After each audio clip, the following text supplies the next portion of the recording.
안녕하세요. 굿노트 속지를 만드는 DT 굿노트입니다. 돈을 어디에 썼는지 모르게 텅장이 되어버릴 때가 많죠. 돈을 효율적으로 사용하도록 가계부 작성 방법에 대해서 이 플래너와 같이 알려드릴게요. 가계부를 쓰는 목적이 뭘까요? 그냥 돈 쓰는 걸 적는 걸까요? 아니요.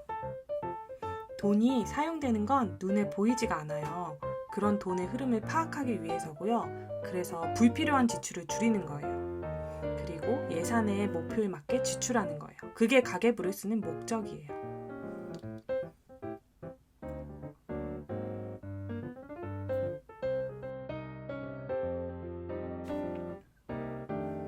돈을 관리하는 방법에 관한 책 중에 가장 기본이 되는 고전 같은 책이 있는데요. 바로 4개의 통장입니다. 이 가계부에 책에 나오는 돈 관리 방법이 다 녹아 있어요. 통장이 4개라는 건 돈의 용도를 구분하는 거예요. 이렇게 월급이 들어오자마자 각각의 용도가 다른 통장으로 이체를 해요. 저축투자통장, 소비통장, 비상금 통장이에요. 월급을 받아서 저축을 먼저 하고 나머지로 사는 거예요. 비상금은 예를 들어 갑작스런 경조사비로 나가는 것들이고요. 비상금을 쓰지 않으면 이것도 저축이 될 수 있는 돈이에요. 월급 받고 저축, 투자, 비상금을 뺀 나머지를 소비통장으로 옮깁니다. 소비 지출에서 더 쓰게 될 때는 비상금에서 땡겨서 쓰고요. 저는 소비통장을 고정지출 통장과 변동지출로 한 번 더 나눕니다. 4개의 통장으로 나누는 이유는 돈의 용도를 구분하기 위해서예요. 용도를 구분해서 돈의 흐름을 파악하고 자동으로 쌓이는 시스템을 구축하는 거죠. 이제 자세한 건 가계부를 쓰면서 설명드릴게요. 월간 페이지로 이동합니다. 월간 페이지에서 좌측 하단에 먼슬리 파이낸셜을 누르면 월간 가계부 페이지로 이동합니다.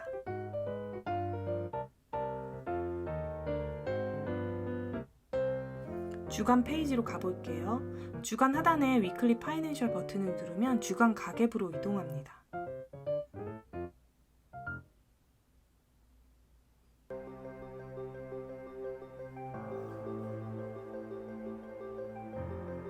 월간 가계부 페이지 보여드릴게요. 이렇게 월간 목표를 써주는 칸이 있고 수입, 고정지출, 저축투자, 비상금란이 있어요. 월급이 들어오면 이렇게 4 영역으로 나누는 거예요. 저는 이 가계부 사용 예시를 만들 때 예를 들어서 직장인 미혼 여성으로 설정하고 적어봤어요. 먼저 이렇게 고정수익인 월급을 적어주고요. 비고정수익인 알바라든지 배당금을 적어주기도 하고요. 그리고 숨만 쉬어도 나가는 돈인 고정지출을 적어줍니다. 저는 넷플릭스 구독료나 유튜브 구독료도 이렇게 통신비로 적어주었고요. 회사 생활을 하면서 항상 커피 한 잔씩 안 사 먹을 수 없잖아요. 이것도 회사 생활 유지비로 넣어주었습니다. 살림을 운영할 경우 집안의 공과금을 다 내야겠죠. 가스비, 관리비 모두 숨만 쉬어도 나가는 돈입니다. 그리고 실제로 저는 사업자라서 세무기장료라든지 고정지출로 부가세를 미리 떼어놓습니다. 그래서 가상으로 미혼 직장인 여성으로 정해서 적어봤어요.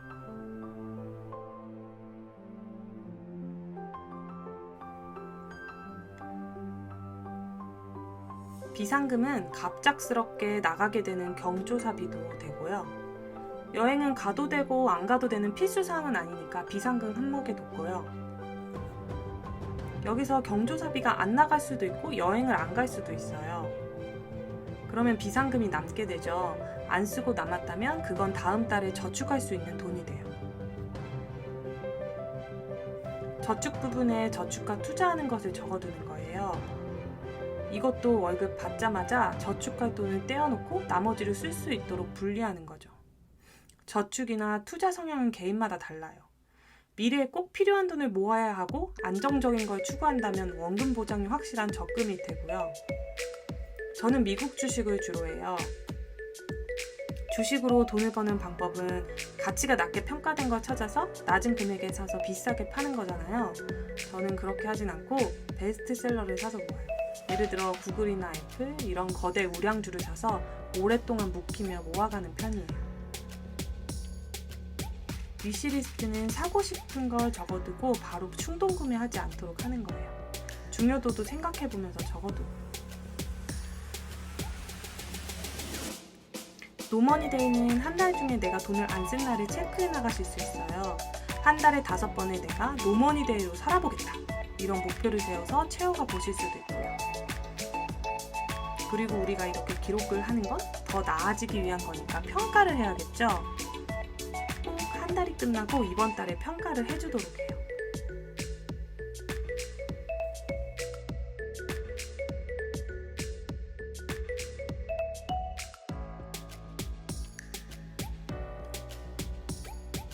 자, 월급에서 저축과 투자, 고정지출, 비상금을 뺀 돈이 소비지출입니다. 마음대로 써도 되는 돈이죠. 이것을 4등분해서 각각 나눠서 적어줍니다. 그럼 한 주의 예산이 나오죠. 한 달이 5주인 경우도 있는데 다음 달 첫째 주랑 이어져요. 그리고 막상 쓰다 보면 현실적으로 소비 지출에서 더 쓰게 될 때는 비상금에서 땡겨서 씁니다.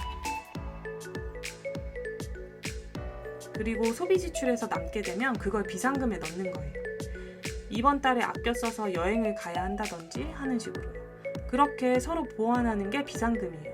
비상금의 용도가 바로 이거예요. 내가 소비 지출을 더 많이 하게 되어도 다른 고정 지출이나 저축할 돈을 건들지 않도록 지켜주는 거예요. 그러면 이제 소비 지출의 한 주 예산을 가지고 주간 가계부를 써줍니다. 주간 페이지로 갈게요. 이렇게 예산을 적어주고요. 한 주간 이 예산 안에서 사는 게 목표가 되는 거예요. 저는 한 번 더 이걸 7로 나눠서 각각 하루의 예산 칸에 하루의 예산을 적어줘요. 그래야 하루에 지출을 하면서 이 하루의 예산을 의식하면서 지출을 하더군요.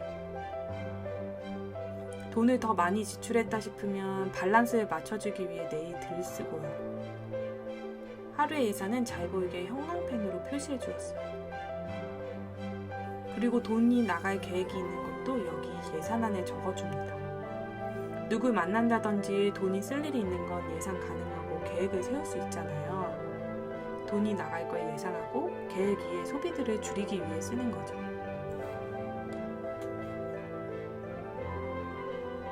아래에는 실제로 소비한 걸 적어주는데요. 쓰다 보면 계획 이외의 소비가 참 많다고 느껴져서 반성이 많이 되더라고요. 일주일을 리뷰해 볼 때 불필요한 소비가 뭐였는지 형광펜으로 그어보세요.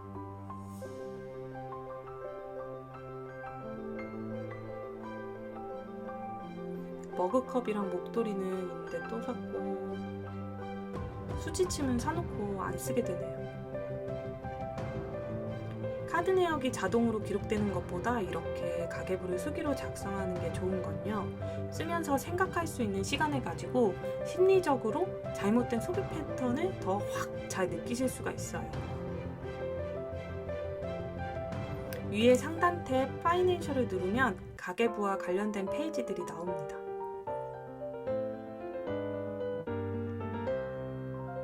특히 여러분들이 잘 쓰셨으면 좋겠다는 페이지가 고정지출 달력인데요.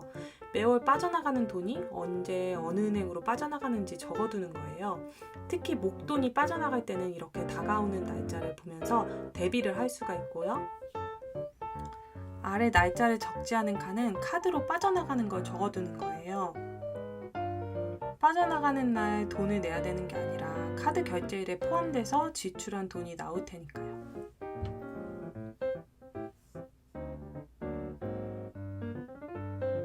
저축 플랜 페이지는 저축뿐만이 아니라 여러 가지 큰 돈이 나가게 될 일을 계획하실 수 있어요. 이렇게 저축 목표를 설정해 두고요. 저축하면서 누적 금액을 보실 수 있어요.